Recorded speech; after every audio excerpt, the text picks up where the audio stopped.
जी बच्चों अस्सलाम वालेकुम। हम लोग क्या पढ़ रहे हैं? We are studying block 8 microbiology bacteriology chapter number 18 हम लोग पढ़ रहे थे आपकी रिकमेंडेड बुक लेविंसन से। अच्छा बच्चों, एंटारिक ट्रैक के ग्राम नेगेटिव रॉड्स है। मैंने आप लोगों को ये बात बताई थी कि जो एंटारिक ट्रैक के अंदर ग्राम नेगेटिव रॉड्स होते हैं उनमें से कुछ होते हैं जो कि within the enteric tract होते हैं, primarily within the enteric tract. उसमें हमने पढ़ा शिगीला के बारे में, कंपाइलोबैक्टर, हेलिकोबैक्टर और विब्रियो के बारे में। फिर हमने कुछ पैथोजन पढ़े थे जो कि within the enteric track भी इन्फेक्शन कॉज करते हैं, आउटसाइड द एंटारिक ट्रैक भी इन्फेक्शन कॉज करते हैं। उसमें हमारे पास इकोलाई था और साल्मोनेला था। अब हमने बच्चों वो पैथोजन पढ़ने हैं जो कि आउटसाइड द एंटारिक ट्रैक जो है ना वो इन्फेक्शन कॉज कर रहे होते हैं, यानी कि इनकी इन्फेक्शन का ताल्लुक एंटारिक ट्रैक के साथ, जीआईटी के साथ बिल्कुल भी नहीं होता। इन्होंने जो इन्फेक्शन कॉज करनी है वो एंटारिक ट्रैक के बाहर होगी। अब इनके अंदर बहुत सारे ग्रुप आ जाते हैं, लेकिन आपके सिलेबस के अंदर प्रोटियस और स्यूडोमोनास है। तो आज हम लोग इंशाल्लाह स्यूडोमोनास पढ़ेंगे। नेक्स्ट वीडियो में मैं आप लोगों को प्रोटियस के बारे में बताऊंगा। फिर हम लोग चैप्टर 18 अपना कंप्लीट कर लेंगे इंशाल्लाह। अच्छा, स्यूडोमोनास का दूसरा नाम बच्चों बर्कहोल्डेरिया होता है। इसकी 4 स्पीशीज है: स्यूडोमोनास एरोजिनोसा, कैपेशिया, माल्टोफिलिया और स्यूडोमेली। लेकिन हमने जो है ना इसके अंदर से सिर्फ स्यूडोमोनास एरोजिनोसा को स्टडी करना है। डिटेल भी आपकी बुक के अंदर इसी की लिखी हुई है और इंपॉर्टेंट भी यही है। स्यूडोमोनास का दूसरा नाम याद रखना चाहिए बर्कहोल्डेरिया, और इसको कहते हैं बर्कहोल्डेरिया एरोजिनोसा। अच्छा, अब मैं स्यूडोमोनास के बारे में आपको बताती हूँ बच्चों। स्यूडोमोनास एरोजिनोसा जो होता है ये हमारे पास क्या होता है, ये ग्राम नेगेटिव रॉड होता है। ये हमारे पास एरोबिक होता है, ठीक है, यानी कि ये भी एंटेरोबैक्टीरियाशी फैमिली का पार्ट नहीं है, क्योंकि एंटेरोबैक्टीरियाशी फैमिली के लिए क्या होना जरूरी है, फैकल्टेटिव एनारोब होना जरूरी है। ये हमारे पास ऑक्सीडेज पॉजिटिव होता है, और एंटेरोबैक्टीरियाशी के जो मेंबर्स थे, इकोलाई, साल्मोनेला, शिगीला, वो सारे ऑक्सीडेज नेगेटिव थे। और उसके बाद हमने जितने भी ऑर्गेनिज्म पढ़े हैं, विब्रियो पढ़ा है, कंपाइलोबैक्टर पढ़ा है, हेलिकोबैक्टर पढ़ा है, और अब स्यूडोमोनास, ये सारे ऑक्सीडेज पॉजिटिव हैं। ये नॉन लैक्टोज फर्मेंटर है, यानी कि ये मैकॉन के अगार के ऊपर कलरलेस कॉलोनीज देगा। लैक्टोज का फर्मेंटर हम लोगों ने एक ही पढ़ा है, दैट इज इकोलाई। अच्छा, इसकी मोटिलिटी बहुत ज़्यादा होती है बच्चों, और ये वाटर के अंदर भी सर्वाइव कर सकता है, लिटिल न्यूट्रिएंट्स के साथ, यानी कि टैप वाटर के अंदर भी सर्वाइव कर सकता है। और इसकी इंपॉर्टेंट बात ये कि ये पिगमेंट्स प्रोड्यूस करता है। तो मैंने आप लोगों को क्या बात बताई है बच्चों, स्यूडोमोनास एरोजिनोसा की, कि ये ग्राम नेगेटिव रॉड है, ये एरोबिक है, ऑक्सीडेज पॉजिटिव है, नॉन लैक्टोज फर्मेंटर है, बहुत मोटाइल होता है, पिगमेंट प्रोड्यूस करता है और वाटर के अंदर भी सर्वाइव कर सकता है। अब इसकी डिजीजेज जो है ना ये बहुत ज़्यादा हैं। अच्छा बच्चों, आप लोगों ने एक बात याद रखनी है कि जो स्यूडोमोनास होता है ना, ये एक अपॉर्चुनिस्टिक पैथोजन है। इसका मतलब है कि ये फ़ायदा उठाता है जब बंदे की इम्यूनिटी ऑलरेडी कम होती है, जब बंदा ऑलरेडी एक बीमारी से सफ़र कर रहा होता है ना, तब ये उसके अंदर जाके मजीद इन्फेक्शन कॉज कर देता है, ठीक है, यानी कि पहले से बीमार बंदे को मजीद बीमार करता है, उसकी इम्यूनिटी कम होने का फ़ायदा उठाता है। सो इम्यूनो कॉम्प्रोमाइज पेशेंट्स, यानी कि जिनकी इम्यूनिटी कम हो, जिनको डायबिटीज़ हो, जो थर्ड ट्राइमेस्टर प्रेग्नेंट लेडीज़ हो, या स्टेरॉइड थेरेपी के अंदर हो, डायबिटीज़ हो, जिनको HIV हो, एड्स हो, उनके अंदर ये कॉज करते हैं बच्चों सेप्सिस, निमोनिया और UTI, ठीक है, सेप्सिस, निमोनिया और UTI। इसके अलावा काफ़ी इंपॉर्टेंट बात है कि सिस्टिक फिब्रोसिस के पेशेंट के अंदर, सिस्टिक फिब्रोसिस बच्चों हमारे पास एक ऐसी डिजीज़ होती है जिसके अंदर जो सिक्रीशंस होती है ना बहुत ज़्यादा थिक हो जाती हैं। अब जैसे हमारे पास लंग्स है, फॉर एग्जांपल रेस्पिरेटरी ट्रैक है, उनके अंदर सिक्रीशंस प्रोड्यूस होती हैं जिसको हम स्पूटम वगैरह कहते हैं, और उसको हम बाहर निकाल सकते हैं सीलियक एक्टिविटी के थ्रू। लेकिन ये जो सिस्टिक फिब्रोसिस के पेशेंट्स होते हैं, इनके रेस्पिरेटरी ट्रैक की जो सिक्रीशंस होती हैं वो इतनी थिक होती हैं कि उनको बाहर नहीं निकाला जा सकता in the form of sputum, बलगम की फॉर्म में वो बाहर नहीं निकल सकती, और वो सिक्रीशंस आपके चेस्ट में ही रह जाती हैं, रेस्पिरेटरी ट्रैक में रह जाती हैं। अब वहाँ पे इतनी ज़्यादा सिक्रीशंस होंगी तो क्या होगा कि वहाँ पे बैक्टीरिया आके इन्फेक्शन कॉज करना शुरू कर देंगे। बच्चों आप लोगों को मेरी बात समझ आई है? जैसे फॉर एग्जांपल ये हमारे पास पेयर ऑफ लंग्स है, ठीक है, ये लंग्स भी मेरे कुछ अजीब ही बने हैं, ठीक है, ये हमारे पास 2 लंग्स हैं, और ये हमारे पास जो है ना वो ऊपर से ट्रेकिया है, और यहाँ पे हमारे पास ब्रोंकाई हैं, ब्रोंक्यूल्स है, सारा सिस्टम बना हुआ है, रेस्पिरेटरी ट्रैक का सिस्टम। तो इसमें क्या होता है कि नॉर्मल पेशेंट्स के अंदर इतनी सिक्रीशंस होती हैं कि वो खांसी के थ्रू एक्सपेल आउट हो जाती हैं, लेकिन इन पेशेंट्स के अंदर सिक्रीशंस इतनी ज़्यादा थिक होती हैं कि वो सिक्रीशन है यहीं एल्वुलाई के अंदर, ब्रोंकाई, ब्रोंक्यूल्स के अंदर ये सिक्रीशंस रह जाती हैं। अब यहाँ पे सिक्रीशंस है तो क्या स्यूडोमोनास एरोजिनोसा को मौका मिल जाएगा कि एल्वुलाई के अंदर, ब्रोंकाई के अंदर, ब्रोंक्यूल्स के अंदर आके उन सिक्रीशंस के अंदर रिजाइड करे और chronic lower respiratory tract infection cause कर दे, यानी क्रोनिक इन्फेक्शन उस बंदे को कॉज कर देगा। बर्न के पेशेंट्स के अंदर ये वूंड इन्फेक्शन या सेलुलाइटिस कॉज करता है। बर्न के पेशेंट यानी कि जो बंदा आग लगने से झुलस गया हो, या गर्म पानी उसके ऊपर गिर गया हो, स्टीम का छाला बन गया हो, छाले पड़ गए हो, उनके अंदर मजीद जो है ना एक ऑलरेडी जख्म बना हुआ है बर्न्स की वजह से, उसके अंदर आके वूंड इन्फेक्शन या सेलुलाइटिस कॉज करता है। डायबिटिक पेशेंट के अंदर मेलिग्नेंट ओटाइटिस एक्सटर्ना, अभी मैं ENT पढ़ रही हूँ एज अ 4th ईयर की स्टूडेंट, तो वहाँ पे भी जब मैंने ओटाइटिस एक्सटर्ना पढ़ा, ओटाइटिस एक्सटर्ना बेसिकली कहते हैं एक्सटर्नल ईयर की ना इन्फ्लेमेशन हो जाती है, इन्फेक्शन हो जाती है, कान की इन्फेक्शन। तो ये डायबिटिक पेशेंट्स के अंदर बहुत कॉमन है, और इसकी कॉज जो है ना वो स्यूडोमोनास है। तो मैंने ENT की बुक के अंदर भी पढ़ा था, तो आप लोग भी यहाँ पे पढ़ रहे हो तो अगले साल भी ये बात आप लोग पढ़ोगे।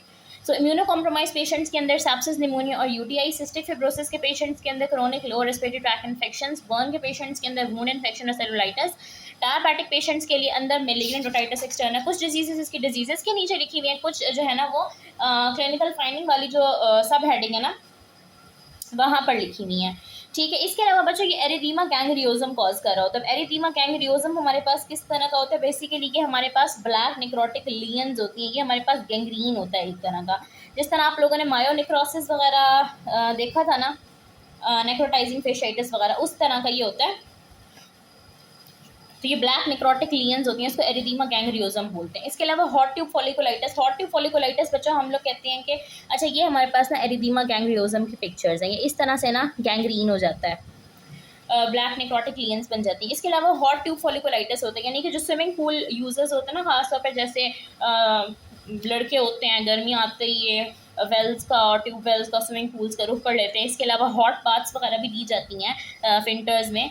तो हॉट ट्यूब और स्विमिंग पूल इस्तेमाल करने की वजह से अगर वो प्रॉपर्ली क्लीन नहीं है, वो स्विमिंग पूल या जो भी जगह है नहाने धोने की, वो साफ़ नहीं है, उसके अंदर क्लोरीनेशन पूरी नहीं है। बच्चों स्विमिंग पूल्स वगैरह को साफ़ करने के लिए क्लोरीन इस्तेमाल की जाती है और इस प्रोसेस को क्लोरीनेशन कहते हैं। तो अगर वो स्विमिंग पूल और हॉट ट्यूब से साफ़ नहीं है, उनके अंदर क्लोरीनेशन पूरी नहीं है, तो वहाँ से हॉट ट्यूब फॉलिकुलाइटिस हो सकता है। यानी इस तरह के ना स्किन के ऊपर रैश बन सकते हैं, छाले बन सकते हैं। नज़र आ रहे हैं आपको, इस तरह का हॉट ट्यूब फॉलिकुलाइटिस हो सकता है अगर उसकी इनएडिक्वेट क्लोरीनेशन है, सफाई प्रॉपर नहीं है, वहाँ पे स्यूडोमोनास स्पीशीज़ आ चुकी हैं।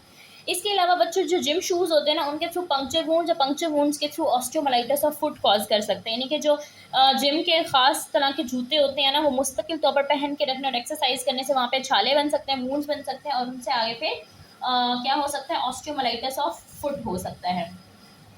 ये देखिए मैं आप लोगों को ये दिखा रही हूँ, ये इस तरह से जो है ना इन्फेक्शन स्प्रेड हो सकती है पैरों के अंदर, और इसको जब हम यूवी लाइट के नीचे देखेंगे तो ये ऐसा नजर आएगा। इसके अलावा कॉन्टैक्ट लेंसेज के यूजर्स के अंदर कॉर्नियल इन्फेक्शन कॉज कर सकता है। सो बच्चा हम लोग बात करें स्यूडोमोनास एरिजिनोसा की, मैंने आपको बताया कि ये ग्राम नेगेटिव रॉड होता है, ये एंटेरोबैक्टीरियाशी का पार्ट नहीं है, इसीलिए ऑक्सीडेज पॉजिटिव है, एरोबिक है, नॉन लैक्टोज फर्मेंटर है, बहुत मोटाइल होता है, वाटर के अंदर सर्वाइव कर सकता है, पिगमेंट्स प्रोड्यूस करते हैं, जिसका मैं आगे आपको बताऊंगी। फिर हमने डिजीजेस पढ़ी है कि ये अपॉर्चुनिस्टिक पैथोजन है जो पहले से बीमार बंदे को और बीमार कर देता है। इम्यूनो कॉम्प्रोमाइज पेशेंट के अंदर सेप्सिस, यूटीआई, निमोनिया कॉज करता है। सिस्टिक फिब्रोसिस के पेशेंट के अंदर chronic lower respiratory tract infection cause करता है। बर्न के पेशेंट के अंदर wound infection, cellulitis, diabetic patient के अंदर मैलिग्नेंट ओटाइटिस एक्सटर्ना। अच्छा बहुत इंपॉर्टेंट एमसीक्यू है बच्चों के, ये मोस्ट कॉमन कॉज है वेंटिलेटर एसोसिएटेड निमोनिया की। इससे पहले हम लोगों ने पढ़ा था कम्युनिटी एक्वायर्ड निमोनिया, उसकी कॉज थी हमारे पास स्ट्रेप्टोकोकस निमोनिया। फिर हम लोगों ने पढ़ा था हॉस्पिटल एक्वायर्ड निमोनिया, उसकी इन्फेक्शन, उसकी कॉज थी हमारे पास स्टैफ ऑरियस, मरसा। और अब हम लोग पढ़ रहे हैं वेंटिलेटर एसोसिएटेड निमोनिया, कि वेंटिलेटर के पेशेंट्स के अंदर जो निमोनिया होता है ना, उसकी बहुत इंपॉर्टेंट कॉज है स्यूडोमोनास। फिर हमने पढ़ा है कि एरिथीमा गैंग्रियोजम कराता है, हॉट ट्यूब फॉलिकुलाइटिस कराता है स्विमिंग पूल के यूजर्स के अंदर, ऑस्टियोमाइलाइटिस ऑफ फुट कराता है जिम शूज़ पहनने वाले लोगों के अंदर, और कॉर्नियल इन्फेक्शन कराता है कॉन्टैक्ट लेंसेज के यूजर्स के अंदर। अब हम बात करते हैं इसके पिगमेंट्स की। मैंने आप लोगों को प्रीवियसली बताया ना कि ये पिगमेंट्स प्रोड्यूस करता है, जिसकी वजह से जो पस वगैरह निकल रही होती है उसका एक खास कलर हो जाता है। जब ये न्यूट्रिएंट एगार के ऊपर ग्रो होता है तब इसका एक खास कलर हो जाता है। तो बच्चे इसके दो पिगमेंट होते हैं, पायोसियानिन और पायोवर्डिन। जो पायोसियानिन होता है वो ब्लू ग्रीन कलर देता है पस या इन्फ्लेमेशन को, या जो भी ऐसे फॉर एग्जांपल पस बन गई है ना मेरे यहाँ पे स्यूडोमोनास की इन्फेक्शन से, तो ये ब्लू ग्रीन कलर की पस होगी। और जब हम इसको एगार के ऊपर ग्रो करेंगे वहाँ पे भी ये ब्लू ग्रीन कलर का पिगमेंट प्रोड्यूस करेगा। पायोवर्डिन होता है जो कि येलो ग्रीन फ्लोरेसेंस देता है अंडर यूवी लाइट। मैं आप लोगों को इसकी पिक्चर दिखा देती हूँ बच्चों, इस तरह से ये पायोसियानिन होता है जो ब्लू ग्रीन एगार के ऊपर जब उगता है तो ये ब्लू ग्रीन कलर दे रहा होता है, ठीक है। और कुछ याद ना रहे आप लोगों ने पायोसियानिन को नहीं भूलना, ये अक्सर सिनेरियोस में क्वेश्चन आता है तो वो पायोसियानिन का या ब्लू ग्रीन पिगमेंट का जिक्र लाजमी करते हैं। हमारा प्रॉफ के अंदर सवाल आया था तो उन्होंने ऑर्गेनिज्म का नाम पूछा हुआ है, तो आप लोगों ने याद रखना है। अच्छा फिर हम लोग इसके विरुलेंस फैक्टर के बारे में पढ़ते हैं। विरुलेंस फैक्टर भी इसके काफ़ी सारे डिजीजेस के तरह। तो बच्चों को कह रहे हैं कि सिस्टिक फिब्रोसिस के पेशेंट के अंदर, अभी मैंने आप लोगों को बताया कि सिस्टिक फिब्रोसिस के पेशेंट के अंदर सिक्रीशंस बहुत थिक होती हैं और वहाँ पे स्यूडोमोनास जाके lower respiratory tract infections cause करता है। अब इसकी कुछ टाइप्स होती हैं, कुछ स्ट्रेन्स होती हैं स्यूडोमोनास की, जिनको हम कहते हैं म्यूकोइड स्ट्रेन्स। म्यूकोइड स्ट्रेन्स इसलिए कहते हैं क्योंकि ये ग्लाइकोकेलिक्स प्रोड्यूस करती हैं। ग्लाइकोकेलिक्स का काम होता है कि रेस्पिरेटरी म्यूकोजा से ऑर्गेनिज्म को, स्यूडोमोनास को अटैच कराने में हेल्प करे, और उनकी कॉलोनीज की जो अपीयरेंस होती है ना वो भी बड़ी म्यूकोइड होती है, मतलब स्टिकी होती है। जिस तरह गोंद होती है ना ग्लू, उस तरह की ये नज़र आती है। ये देखें इस तरह से, ये देख रहे हो आप लोग, एक गोंद की तरह की जो है ना इसकी कॉलोनीज बनती हैं, इनको बोलते हैं म्यूकोइड स्ट्रेन्स। और इन्होंने क्या प्रोड्यूस करना होता है, ग्लाइकोकेलिक्स, जो कि अटैचमेंट टू रेस्पिरेटरी म्यूकोजा के अंदर हेल्प करता है और कॉलोनीज को म्यूकोइड अपीयरेंस देता है। इसके अलावा बच्चों ये हमारे पास एंडोटॉक्सिन प्रोड्यूस कर रहा होता है। मैंने आपको बताया ना कि इम्यूनो कॉम्प्रोमाइज पेशेंट के अंदर सेप्सिस, निमोनिया, यूटीआई कराता है, तो एंडोटॉक्सिन की वजह से सेप्सिस और सेप्टिक शॉक हो रहा होता है। इसके अलावा एक्सोटॉक्सिन ए प्रोड्यूस कर रहा होता है, ठीक है। एक्सोटॉक्सिन ए हमारे पास बहुत इंपॉर्टेंट टॉक्सिन है बच्चों। ये क्या करा रहा होता है, ये एडीपी राइबोसाइलेशन करा रहा होता है, एलोंगेशन फैक्टर 2 के इनहिबिट कर रहा होता है प्रोटीन सिंथेसिस को। इसका सेम मैकेनिज्म ऑफ एक्शन है जैसे हम लोगों ने डिफ्थीरी टॉक्सिन का पढ़ा था, जो कि डिफ्थीरिया कॉज करा रहा था। तो ये हमारे पास क्या करा रहा होता है, प्रोटीन सिंथेसिस को इनहिबिट कर रहा होता है, टिश्यू निक्रोसिस करा रहा होता है, एडीपी राइबोसाइलेशन ऑफ एलोंगेशन फैक्टर 2 करा के। तो एक हम लोगों ने ग्लाइकोकेलिक्स पढ़ा जो कि म्यूकोइड स्ट्रेन्स प्रोड्यूस कर रही होती है, जो कि अटैचमेंट के अंदर हेल्प कर रहा होता है और म्यूकोइड अपीयरेंस दे रहा होता है कॉलोनीज को। फिर हम लोगों ने एंडोटॉक्सिन पढ़ा जो कि सेप्सिस और सेप्टिक शॉक कराएगा। फिर हम लोगों ने एक्सोटॉक्सिन ए पढ़ा जो बहुत इंपॉर्टेंट टॉक्सिक है, एडीपी राइबोसाइलेशन ऑफ एलोंगेशन फैक्टर 2 कराता है, प्रोटीन सिंथेसिस को इनहिबिट करता है, जस्ट लाइक डिफ्थीरी टॉक्सिन और टिश्यू निक्रोसिस कराता है। फिर बच्चों इसके अंदर कुछ एंजाइम्स होते हैं जिसमें हमारे पास है इलास्टेसिस और प्रोटीएसिस। अब ये इलास्टेसिस और प्रोटीएसिस क्या कर रहे होते हैं, ये invasion of organism to blood stream में हेल्प कर रहे होते हैं। पायोसियानिन जो मैंने अभी आप लोगों को पिगमेंट दिखाया था, एक तो वो पिगमेंट का काम दे रहा होता है, इसके अलावा ये सीलिया को डैमेज कर रहा होता है। बच्चे हमारी बॉडी के अंदर ना जगह जगह सीलिया होते हैं। सीलिया का काम क्या होता है, जिस तरह झाड़ू होता है ना जिससे हम डर्ट वगैरह, डस्ट वगैरह सारी ब्रूम कर लेते हैं, एक जगह बाहर निकाल देते हैं, उसी तरह ये हमारे हमें ना जैसे सिक्रीशंस वगैरह है ना उनको बाहर निकालने के लिए हेल्प कर रहा होता है। ये सीलिया मूव करते हैं, सीलिया की मूवमेंट से जो सिक्रीशंस होती है ना वो बाहर चली जाती हैं। पायोसियानिन क्या करता है, इस सीलिया को डैमेज कर देता है। जब सीलिया डैमेज हो जाते हैं तो सिक्रीशंस अंदर ही रिजाइड कर जाती हैं, सिक्रीशंस बाहर नहीं निकल सकती, और जब सिक्रीशंस बाहर नहीं निकल पाएंगी तो ऑफ कोर्स वहाँ पे बैक्टीरिया आना स्टार्ट हो जाएंगे और इन्फेक्शंस हो जाएंगी।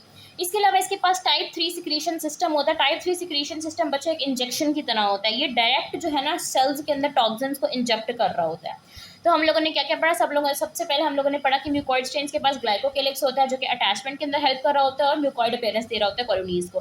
फिर एंडोटॉक्सिन था और एक्सोटॉक्सिन ए था। फिर कुछ एंजाइम्स थे, पायोसियानिन और टाइप 3 सिक्रीशन सिस्टम है। फाइंडिंग्स वगैरह मैंने आप लोगों को सारी बता दी है कि ये अपॉर्चुनिस्टिक पैथोजन है, ये पहले से बीमार बंदे को और बीमार करता है। अच्छा, अब हम इसकी लैब डायग्नोसिस की बात करते हैं, क्योंकि ये हमारे पास क्या होता है, लैक्टोज का फर्मेंटर नहीं होता, नॉन लैक्टोज फर्मेंटर होता है। हमने बात की भी है कि जो भी हमारे पास नॉन लैक्टोज फर्मेंटर होता है वो हमारे पास इस तरह की कलरलेस कॉलोनीज दे रहा होता है मैकॉन की एगार के ऊपर, और टीएसआई एगार के ऊपर ये देता है बच्चों मेटालिक शीन। अब आप लोगों को एक ग्रीन शीन याद है, ग्रीन शीन हमने पढ़ा था ई कोलाई के अंदर ना, EMB एगार के ऊपर ई कोलाई में ग्रीन शीन आ रहा होता है। टीएसआई एगार में स्यूडोमोनास एरिजिनोसा की मेटालिक शीन आती है। मेटालिक शीन का मतलब ये बच्चों, जिस तरह आप लोगों ने वो एल्यूमिनियम फॉइल वगैरह देखी है या स्टील का चम्मच, वो कितना शाइनी होता है क्योंकि वो मेटालिक सरफेस होता है, वो रेडियंट होता है, वो लाइट को रिफ्लेक्ट बैक कर रहा होता है। तो टीएसआई एगार के ऊपर जब इसकी कॉलोनीज उगती हैं तो उनके अंदर एक मेटालिक टच होता है, वो भी रेडियंट होती है और उसी तरह से रिफ्लेक्ट बैक कर रही होती है लाइट को। सबसे इंपॉर्टेंट फाइंडिंग है न्यूट्रेंट एगार के ऊपर। मैंने अभी आप लोगों को जिस तरह से दिखाया था कि न्यूट्रेंट एगार के ऊपर ये क्या दे रहा होता है, न्यूट्रेंट एगार के ऊपर ये इस तरह से ना ब्लू ग्रीन पिगमेंट प्रोड्यूस कर रहा होता है, और साथ में इसका फ्रूटी अरोमा होता है, फ्रूटी ऑडोर, या फिर इसको ग्रेप लाइक ऑडोर भी कहते हैं कि ग्रेप्स की जैसे स्मेल होती है, फ्रूट की जैसे स्मेल होती है ना, वैसी स्मेल आ रही होती है। साथ में ये पिगमेंट प्रोड्यूस हो रहा होता है, नॉन लैक्टोज फर्मेंटर है तो कलरलेस कॉलोनीज, मेटालिक शीन और टीएसआई एगार, और ये साथ में ऑक्सीडेज पॉजिटिव भी होता है, वो तो हम लोगों को पता ही है। अब हम लोगों ने पढ़ा क्या बच्चों, आज स्यूडोमोनास के बारे में पढ़ा है जो कि एक पैथोजन है, ग्राम नेगेटिव रॉड है, जो कि outside the enteric tract infection cause करती है। आपने देखा इसकी डिजीजेस के अंदर कहीं भी कोई एंटेरोकोलाइटिस, डायरिया, वॉमिटिंग उसका जिक्र नहीं था। सारी जो डिजीजेस थी वो आउटसाइड द एंटेरिक ट्रैक्ट थी, खासतौर पर रेस्पिरेटरी ट्रैक्ट को ये इन्वॉल्व कर रही थी। अच्छा बच्चों, यहाँ पे हम लोगों ने ये कंप्लीट कर लिया। मैं काम करती हूँ आप लोगों को ना आपकी बुक से भी दिखा देती हूँ जो प्रीवियसली हम लोगों ने टॉपिक्स पढ़े हैं, ताकि आप लोगों को थोड़ा सा आइडिया हो जाए। चैप्टर 18 ही मैं दिखा देती हूँ। पीछे से मैंने आप लोगों को यहाँ तक दिखा दिया था, ई कोलाई भी दिखा दिया था, साल्मोनेला भी दिखा दिया था, और शिगिला भी मेरे ख्याल से मैंने दिखा दिया था। अच्छा बच्चों, मैं विब्रियो आप लोगों को दिखा देती हूँ, ठीक है। ये विब्रियो की डिजीजेस है बच्चों, ये हमने इंपॉर्टेंट प्रॉपर्टीज़ पढ़ी थी, विब्रियो कॉलेरा के बारे में पढ़ा था हमने, ठीक है। अच्छा, यहाँ पे बहुत अच्छा कंपैरिजन टेबल बना हुआ है। विब्रियो कॉलेरा है, कंपाइलोबैक्टर और हेलिकोबैक्टर है। विब्रियो कॉलेरा टॉक्सिजेनिक होता है क्योंकि ये टॉक्सिन प्रोड्यूस कर रहा होता है, कॉलेरा टॉक्सिन वाटरी डायरिया करा रहा होता है। कंपाइलोबैक्टर, हेलिकोबैक्टर दोनों इन्फ्लेमेटरी होते हैं, एक ब्लडी डायरिया कराता है और एक गैस्ट्राइटिस और पेप्टिक अल्सर कराता है। फिर साइट ऑफ इन्फेक्शन लिखी हुई है और मेन इसकी जो है ना वो अप्रोच लिखी हुई है कि आपने कॉलेरा के अंदर फ्लूइड रिप्लेसमेंट करना होता है, एच पाइलोरी, और इसके अंदर एंटीबायोटिक्स देने होते हैं। एच पाइलोरी के अंदर ट्रिपल थेरेपी होती है, फिर क्वाड्रुपल थेरेपी होती है। और इसी तरह का एक टेबल ना यहाँ पे भी बना हुआ है बच्चों, इसमें शिगीला, साल्मोनेला टाइफी और बाकी साल्मोनेला का ना एक डिफरेंस दिया हुआ है, तो ये आप लोगों ने कर लेना है। H2S production, vaccine available, chronic carrier state, lactose की फर्मेंटेशन, ये बहुत अच्छा सा टेबल है। अच्छा, फिर हम लोगों ने विब्रियो पैराहिमोलिटिकस के बारे में पढ़ा था, विब्रियो वल्निफिकस, ईकम पाइलोबैक्टर के बारे में इंपॉर्टेंट प्रॉपर्टीज़ थी इसकी, microaerophilic and all that, pathogenesis, इसकी क्लिनिकल फाइंडिंग्स, ठीक है। इसकी लैब डायग्नोसिस मैंने आपको बताई थी कि ये कहाँ पे ग्रो कर रहा होता है, स्कायरोज मीडियम के ऊपर। ये देखो यहाँ पे नीचे करके लिखा हुआ है स्कायरोज मीडियम कंटेनिंग एंटीबायोटिक्स। और फिर हम लोगों ने एच पाइलोरी के बारे में पढ़ा था, जो कि गैस्ट्राइटिस और पेप्टिकल से करा रहा होता है। फिर हम लोगों ने आज स्टार्ट किया पैथोजेंस आउटसाइड द एंटारिक ट्रैक्ट। इसमें से जो आपकी बुक के अंदर टॉपिक्स है ना, वो एक प्रोटियस और स्यूडोमोनास। आज हम लोगों ने स्यूडोमोनास के बारे में पढ़ा बच्चों। इस स्यूडोमोनास की डिजीजेस कुछ यहाँ पर लिखी हुई हैं और कुछ इसकी डिजीजेस जो है ना वो क्लिनिकल फाइंडिंग्स से देखें, एक्थीमा गैंग्रियोजम, और अच्छा मैंने सॉरी एरिदीमा पढ़ा दिया आप लोगों को, ये एक्थीमा गैंग्रियोजम, ठीक है। ओटाइटिस एक्सटर्ना है, हॉर्टिव फॉलिकुलाइटिस है और कॉर्नियल इन्फेक्शंस हैं, ठीक है। फिर हमने इसकी इंपॉर्टेंट प्रॉपर्टीज़ पढ़ी है। ग्राम नेगेटिव रॉड होता है, एरोब है, नॉन लैक्टोज फर्मेंटर है, ऑक्सीडेज पॉजिटिव होता है। यहाँ पे पायोसियानिन और पायोवर्डिन दो इसके पिगमेंट्स का जिक्र लिखा हुआ है। फिर हमारे पास जो है ना वो इसके टॉक्सिन्स आ जाते हैं। टॉक्सिन कौन कौन से होते हैं, इसके एक्सोटॉक्सिन ए होता है, इलास्टेज प्रोटीएस, इसके दो एंजाइम्स होते हैं, पायोसानिन होता है, टाइप 3 इंजेक्शन सिस्टम होता है। फिर इसकी लैब डायग्नोसिस आ जाती है कि मैं कौन के आगार के ऊपर कलरलेस कॉलोनीज, ऑक्सीडेज पॉजिटिव है, मेटालिक शीन ग्रोथ होती है, TSI आगार के ऊपर, ब्लू ग्रीन पिगमेंट और फ्रूटी ओडोर है।